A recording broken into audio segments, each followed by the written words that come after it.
Anti ageing আমরা হচ্ছে এইজের বিরুদ্ধে এন্টি এইজিং, তার মানে বার্ধক্য থেকে তারুণ্য ধরে রাখার একটা প্রয়াস। তো এটা আমাদের শরীরের এটা হচ্ছে নর্মাল ফেনোমেনন, আমরা যেটা বলি এটা নর্মাল ফিজিওলজিক্যাল প্রসেস। এটা অনেকভাবে হয়ে থাকে, অনেক কারণে হয়ে থাকে। অনেকের বার্ধক্য খুব তাড়াতাড়ি আসতে পারে, আবার অনেকের খুব দেরিতেও আসতে পারে। এটা সম্পূর্ণ ডিপেন্ড করে আপনার জেনেটিক্সের উপর, এনভায়রনমেন্টের উপর, লাইফস্টাইলের উপর, রেসেসের উপর।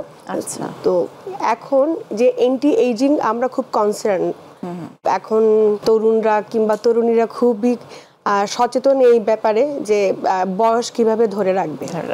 তো আমাদের ডাক্তারি ভাষায় আপনার বয়স ধরে রাখার যে এন্টি এইজিং এর যে প্রসেসগুলো আসলে নর্মালি যেটা শুরু হয় 30+ থেকে আমরা বলি যেটা স্টার্ট করা, বাট এখন দেখা যাচ্ছে আপনার পরিবেশের তাপমাত্রার কারণে কিংবা আমাদের সারাউন্ডিং এনভায়রনমেন্টসে যে পলিউশন আছে তার কারণে একটু আর্লিতে আমরা বলছি একটু শুরু করতে 25+। এলএমই সার্টিফাইড বিশ্বসেরা কপারে তৈরি ওয়ালটন কেবলস, যা আপনার স্থাপনাকে রাখবে সব সময় নিরাপদ। এজিং প্রসেসটা আমাদের তাড়াতাড়ি হচ্ছে এবং তো কেয়ারটা একটু আগে থেকে শুরু করতে পারলে ভালো।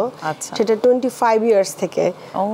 তো 25+ থেকে শুরু করতে পারলে ভালো। সাইন অফ এইজিং বলতে আসলে আমরা বুঝি আমাদের মুখের কিছু রঙের পরিবর্তন হবে, যেটাকে আমরা বলছি সানস্পট দেখা দিতে পারে, আপনার এপিডার্মাল যেটা লেয়ারটা আছে ওটা থিক হয়ে যেতে পারে, আমাদের নিচে যে কোলাজেন টিস্যুগুলো আছে এগুলো কমে যেতে পারে, ধীরে ধীরে আপনার স্কিন ঝুলে যেতে পারে, রিঙ্কেল যেটাকে বলছি বলিরেখা পড়তে পারে।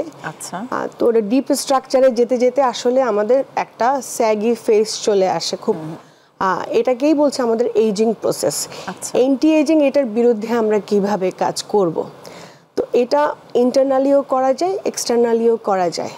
ইন্টারনালি বলতে আমরা বুঝতে পারছি আপনার দেহের ভিতরে যে প্রসেসগুলো আছে সেগুলোকে কিভাবে থামিয়ে রাখা যায় কিংবা প্রসেসগুলোকে একটু ডিলে করা যায়।